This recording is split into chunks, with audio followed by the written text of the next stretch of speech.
వికారాబాద్ జిల్లా ఏసీబీ వలలో ధరూర్ ఎస్ఐ వేణుగోపాల్ చిక్కుకున్నాడు. 30,000 లంచం తీసుకుంటూ ఏసీబీకి పట్టుపడ్డాడు ఎస్ఐ వేణుగోపాల్. ఓ వ్యక్తిని కేసు నుండి తప్పించేందుకు 70,000 లంచం డిమాండ్ చేశాడు వేణుగోపాల్. సమాచారం అందుకున్న ఏసీబీ అధికారులు పక్కా ప్లాన్తో ఎస్ఐ వేణుగోపాల్ను పట్టుకున్నారు.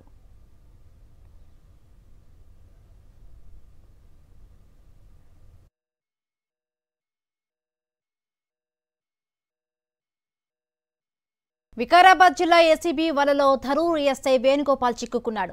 30,000 లంచం తీసుకుంటూ ఏసీబీకి పట్టుపడ్డాడు ఎస్ఐ వేణుగోపాల్. ఓ వ్యక్తిని కేసు నుండి తప్పించేందుకు 70,000 లంచం డిమాండ్ చేశాడు వేణుగోపాల్.